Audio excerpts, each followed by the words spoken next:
दूसरी बात, एक समय की बात थी, हम दादाजी के साथ यात्रा कर रहे थे तो बीच में एक वृक्ष दिखा। अब जब वृक्ष दिखा तो वृक्ष पे 2 चिन्ह लगे हुए थे। आपने देखा होगा सफ़ेद चिन्ह वृक्ष के ऊपर लगे रहते हैं। हमने दादाजी से कहा ये जो सफ़ेद चिन्ह लगे हुए हैं इसका मतलब क्या है? दादाजी ने कहा ये सफ़ेद चिन्ह का मतलब ये है कि ये वृक्ष सरकारी वृक्ष हैं और इन सरकारी वृक्ष पे कोई हाथ नहीं लगा सकता। हमें तो जीवन की शिक्षा मिल गई। मानो कि माथे पे तिलक लगा लिया तो आप भगवान के भक्त हो गए, और जो भगवान का भक्त हो गया उसे संसारी व्यक्ति कभी कष्ट पहुँचा सकता। माथे पर तिलक अवश्य लगाना चाहिए। जो माथे पे तिलक लगाता है उसका क्या फल है? तो हमारे शास्त्रों में लिखा है, ये वो ललाट पटने तस धूल पुंड, ये बाहुमूल परिचिन्नित शंख चक्रास, ते वैष्णवः भुवन मासु पवित्रयन्ति। जो माथे पे तिलक लगाए, गले में तुलसी की माला पहने, वो सभी भुवन को पवित्र कर देता है। और माथे पर तिलक हो, हाथ में माला और भगवान का मुख में नाम हो। यही तो 2 अंकुर फूटना है।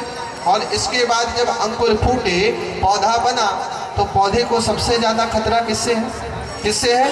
पौधे को सबसे ज़्यादा खतरा है बकरी से। अच्छा, बकरी क्यों कहा? हाथी कह देते, गौ माता कह देते, और किसी जीव का नाम ले देते, किंतु बकरी क्यों कहा? आपने देखा होगा बकरी जब भी किसी पौधे को खाती है तो मूल से खाती है। मूल से खाने का तात्पर्य है कुछ भी नहीं छोड़ती। ये बकरी क्या है? संस्कृत में बकरी को कहते हैं अजा। अजा का मतलब होता है माया। माया ही हमारे भक्ति रूपी पौधे की सबसे बड़ी बाधा है। अब बताओ, कथा में कौन नहीं आ पाता? हम पूछे भैया कथा में नहीं आए, तो आप लोग कहते महाराज जी क्या करें, ऑफिस का काम आ गया था। महाराज जी क्या करें, ये जो हमारे घर में नन्हे मुन्ने हैं ना, आने ही नहीं देते। ये सब माया ही तो है। श्रीमद् भगवत गीता में भगवान कहते हैं, देवी हौसा गुणमयी मम माया दुरत्यया। भगवान की माया बड़ी दुस्तर है, और यही माया तो पूजा पाठ में ध्यान नहीं लगने देती। एक व्यक्ति था, वो व्यक्ति ने नए जूते खरीदे, और जैसे ही नए जूते खरीदे तो इतने महंगे थे कि उससे आसक्ति हो गई। एक दिन गया मंदिर में, और मंदिर में गया तो जूते मंदिर में अंदर लेके तो जाते नहीं, तो बाहर उतार दिए। अब अंदर गया, ध्यान जूतों में लगा है कहीं चोरी ना हो जाए। भगवान की मूर्ति के सामने, त्वमेव माता च पिता त्वमेव, त्वमेव बंधु च सखा त्वमेव, त्वमेव विद्या द्रविणं त्वमेव, त्वमेव सर्वं मम देव देव। ये क्या है? बोले परमात्मा के मंदिर में बैठ के उनकी मूर्ति के सामने वहाँ पर ध्यान लगा हुआ, तो वही माता जी हो गए, वही पिताजी हो गए। यही तो माया है। और माया की बस में कुछ लोग भगवान से भी झूठ बोलना छोड़ते नहीं। एक व्यक्ति भगवान के मंदिर में जाके रोज बोलता, नहीं विद्या नहीं बाहुबल नहीं खर्चन को दान। पुजारी जी बैठे थे, ये भगवान को मूर्ख बनाता है, इसे दान पुण्य तो करना नहीं रहता, और दान पुण्य नहीं करना रहता तो रोज भगवान से कहता है नहीं विद्या नहीं बाहुबल नहीं खर्चन को दान। एक दिन फिर गया मंदिर में, और जैसे ही मंदिर में गया, फिर पुजारी जी बैठे थे, कह रहा था नहीं विद्या नहीं बाहुबल नहीं खर्चन को दाम।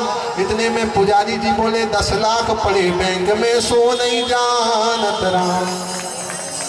तो ये माया बड़ी दुस्तर है। माया से बचोगे कैसे? तो श्रीमद् भगवत गीता में भगवान ने उपाय भी बता दिया। मामैव ये प्रपद्यन्ते माया में ताम तरन्ति ते। माया से तरने का सिर्फ और सिर्फ एक उपाय है कि भगवान की चरण सन्निधि ले लो, और भगवान की चरण सन्निधि ले ली तो माया से तर ही जाओ। क्योंकि सुखी मीन जहाँ नीर अगाधा, सुखी मीन जहाँ नीर अगाधा, जिमी हरि शरण न एक ही बाधा, जिमी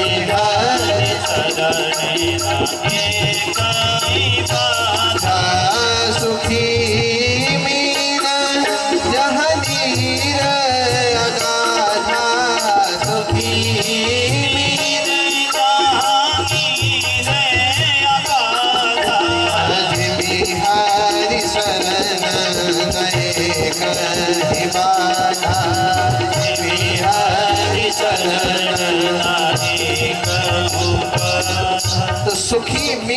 यह नीर अगाधा। अच्छा, आपने कभी मछुआरे को देखा है? देखा होगा। देखिए मछुआरा क्या करता है कि पानी में डालता है जाल, और जैसे ही पानी में जाल डाला तो कुछ मछली ऐसी होती है जो जाल से डर के दूर भागने लगती, और जैसे ही दूर भागी तो मछली जाल में फंस जाती। किंतु वह मछली जो मछुआरे के पैरों के पास पास घूम रही है, वह मछली कभी भी उस जाल के अंदर में आती नहीं। समझ गए ना? उसी प्रकार से माया का जाल तो इस संसार रूपी सागर में भगवान ने फेंका हुआ है, और भगवान के द्वारा माया का जाल निर्मित है। तो जो संसार में भाग रहा है वो तो माया के जाल में फंस जाएगा, किंतु जो परमात्मा के चरणों के पास बैठा हुआ है वो माया के जाल में फंसने वाला नहीं है। एक ही उपाय है और दूसरा कोई उपाय नहीं। सन्मुख होए जीव मोहि जबहि, जन्म कोटि अघनासहि तबहि। तो सन्मुख जीव कब होगा भाई? सन्मुख होने का मतलब क्या है? यहाँ रामायण जी बैठी है, कथा चल रही है, आप सामने बैठ गई, यही तो सन्मुख होना है। पूज्य महाराज जी बैठे हैं, उनका दर्शन कर लिया, यज्ञ नारायण भगवान का दर्शन कर लिया, यही तो सन्मुख होना है। और सन्मुख होना क्या है? और एक बार सन्मुख हो गए तो जन्म कोटि अघनासहि तबहि। इसलिए बड़ी अद्भुत महिमा है। तो माया से भगवान के चरणाश्रित होकर ही बचा सकता है। और एक और उपाय है, कौन सा? बोले विचारों का घेरा करा कर दो। यदि पौधे के पास विचारों का घेरा करा कर दिया तो फिर पौधे को कोई खतरा नहीं। उसी प्रकार से आपने विचारों का घेरा इस भक्ति रूपी पौधे के पास खड़ा कर दिया तो इसे कोई खतरा नहीं है। फिर देखते ही देखते पौधा हो गया बड़ा, तो बड़ा हुआ तो उसमें फल लगे। ये फल क्या है? ज्ञान रूपी फल, वैराग्य रूपी फल, त्याग रूपी फल, भक्तिपूर्ण जीवन के, भक्तिपूर्ण जीवन जिसका होगा उसके जीवन में आ जाए।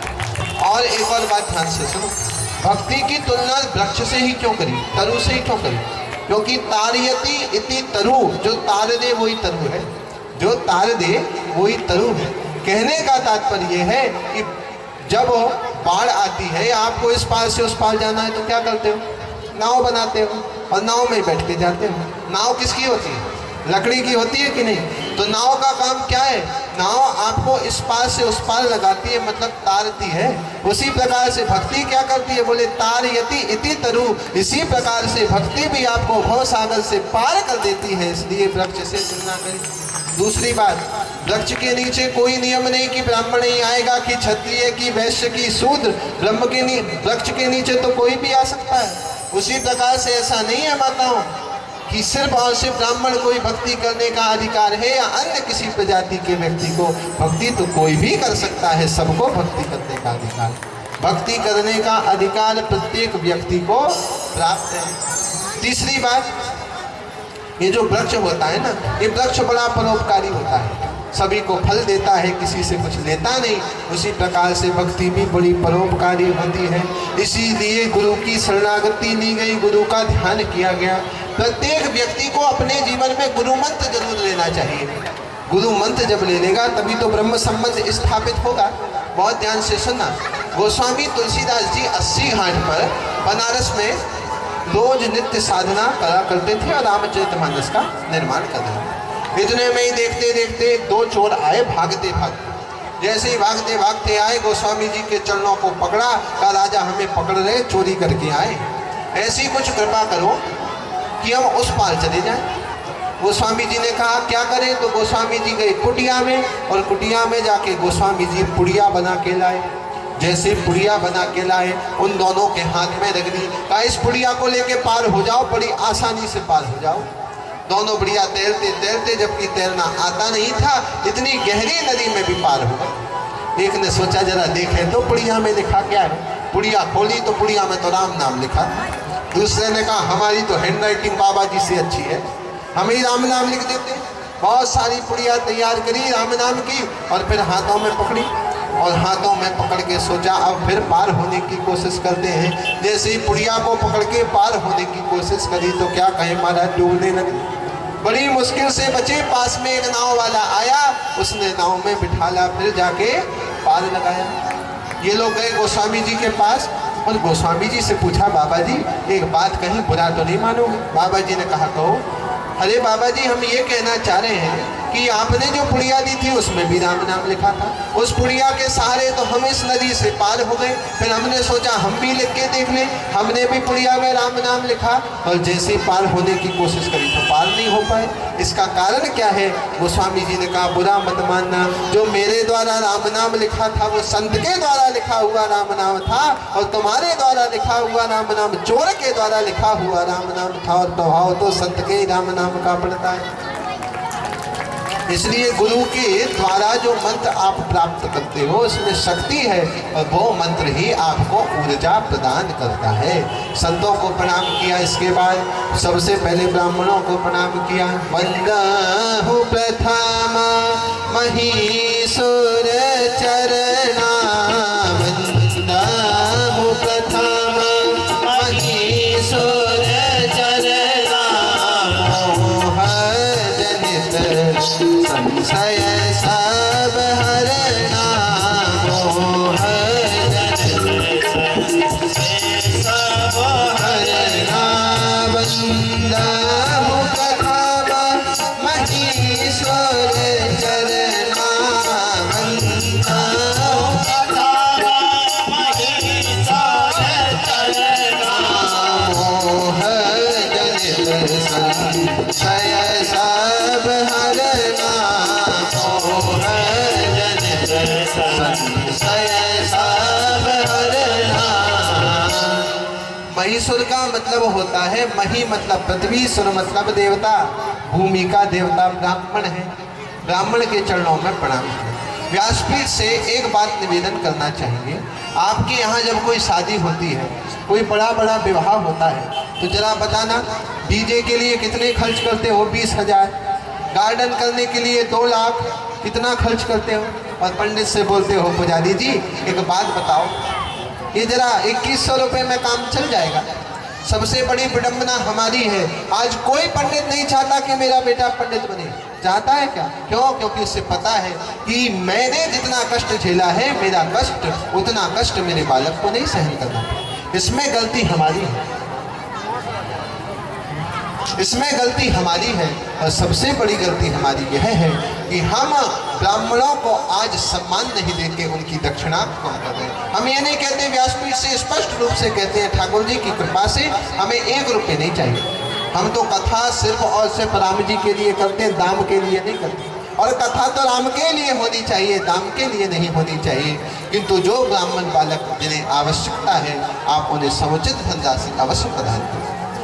प्रभु श्री रामचंद्र जी ने ब्राह्मण की महिमा का बखान करते हुए कहा है, रामचंद्र जी कहते हैं, विप्र प्रसादात धरणी धरो हम, विप्र प्रसादात अजतो जितो हम, विप्र प्रसादात कमला भरो हम, विप्र प्रसादात मम नाम राम।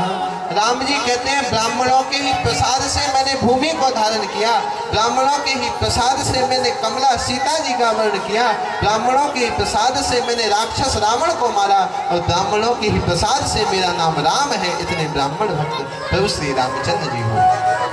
ब्राह्मणों को प्रणाम करके संतों को प्रणाम किया। अब देखिए, आज की कथा को विश्राम की ओर लेकर जाएंगे। देखो माताओं, 4 बजे तक तो आप बड़े ध्यान से कथा सुनते हो, और जैसे 4 से ऊपर हुए तो घर की रोटी की टेंशन होने लगती, फिर धीरे धीरे उठ के प्रस्थान करने लगते। 4 बजे तक पूरा पंडाल में बढ़िया सन्नाटा रहता है, और जैसे ही 4 से ऊपर हुए, क्योंकि हम जानते हैं पंडाल बहुत दूर में है, आप लोगों को दूर तक चल के आकर कथा सुनना पड़ता है, ये बात हमें पता है। इसलिए देखिए, कथा को हम समय से विश्राम दे दिया करेंगे, इसलिए आप समय से आएँ। कल करेक्ट 2:30 बजे हम कथा को प्रारंभ कर देंगे, और 4:15 साढ़े 4 बजे के आसपास कथा को हम विश्राम देंगे। उससे पूर्व पूज्य महाराज श्री 12:30 बजे से विराजित होकर कथा को महाराज श्री करेंगे, जिससे आप लोगों को जाने में दिक्कत ना हो। उसके बाद यहाँ पर कन्या भोजन भी रहेगा, तो कन्या भोजन भी सब कन्याएं ग्रहण करेंगी। तो आइए 2 मिनट भगवत नाम संकीर्तन करें, और संकीर्तन के साथ कथा को विश्राम, फिर आरती। हरे राम राम राम सीता राम राम राम, हरे राम राम राम सीता राम राम, हरे राम राम राम सीता राम राम राम, हरे राम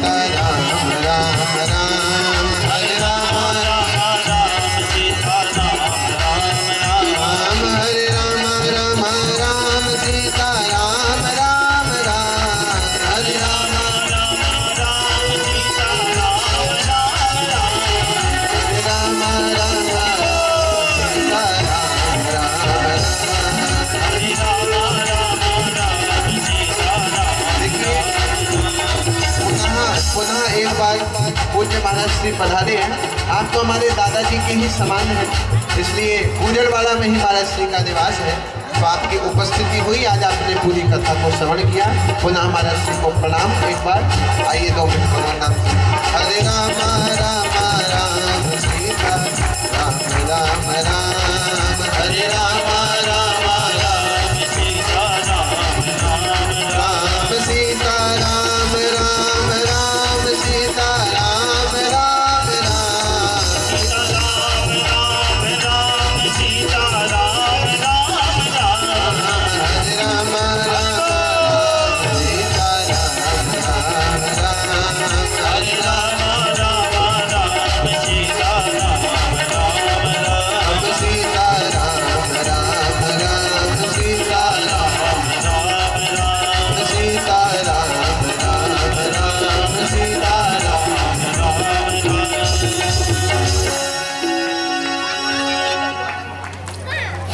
हेलो, बोले राघवेंद्र सरकार की, यज्ञ नारायण भगवान की, हर हर नर महादेव हर। आज हमारे बीच यादव समाज से सभी गणमान्य बंधुवर आए हुए हैं। हम चाहते हैं कि आप सभी महाराज श्री के माँ वेद माता प्रकृति के स्वरूप में, शब्द के स्वरूप में, ज्वारे के स्वरूप में शक्ति का प्रादुर्भाव होता है ना, तो यहाँ श्रीमद् रामचरितमानस का कार्यक्रम है। तो मैं सर्वश्री भाई मुकेश यादव जी, अध्यक्ष जिला यादव समाज, उनको ससम्मान आमंत्रित कर रहा हूँ, कृपया पधारें। आदरणीय भगवान दास जी भैया यादव, अध्यक्ष मंदिर समिति, कृपया आप पधारें। भाई शैलेंद्र यादव जी, अध्यक्ष महोदय युवा वाहिनी के, कृपया आप भी पधारें, आइएगा। भैया अजीत यादव जी होशंगाबाद, कृपया आप पधारें यहाँ पर।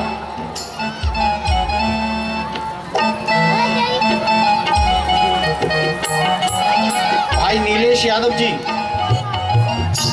होशंगाबाद से, भाई अजीत भैया कार्यकारिणी अध्यक्ष, कार्यकारी अध्यक्ष हैं आप, कृपया पधारें।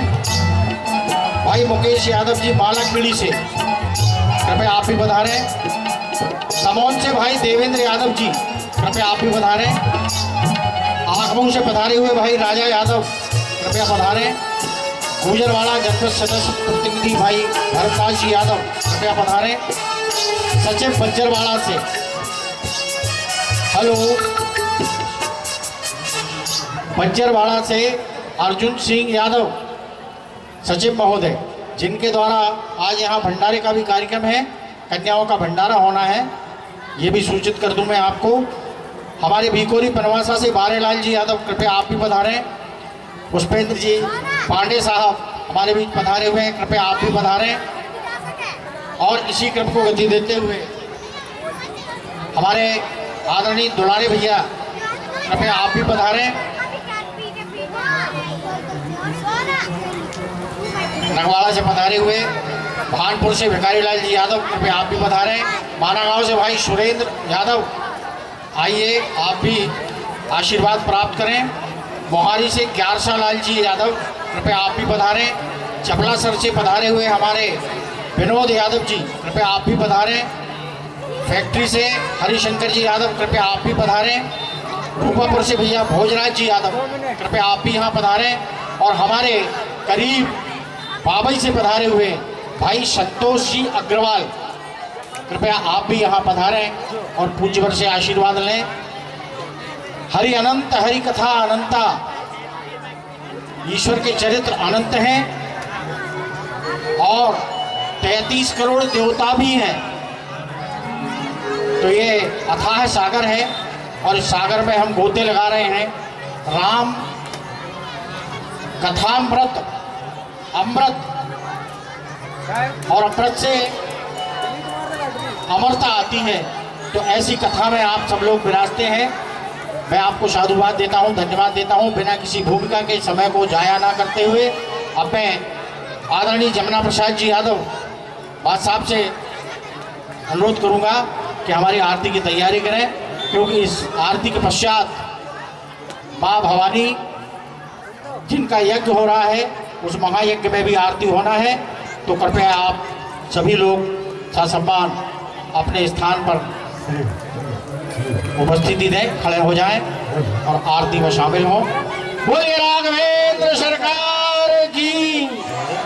ओम दीपं ज्योति परब्रह्म दीपं ज्योति जनार्दन दीपं हरतु मे पापम पूजा दीपनमोस्तुते। हरि ओम ओम चंद्रमा मनसो जातश्चक्षो सूर्यो अजायत सूर्यान्वर्णश्च प्राणश्च मुखादग्निरजायत इदग्वं हविः प्रजननं मे असुदशमीरगं सर्वगणगं स्वस्ते आत्मसनि प्रजासनि पशुसनि लोकसन्यभयसनि अग्निः प्रजां बहुलां मे करोत्पन्नं पयोरेतो अस्मात् सुधतो। बोलिए राजा रामचंद्र भगवान की जय।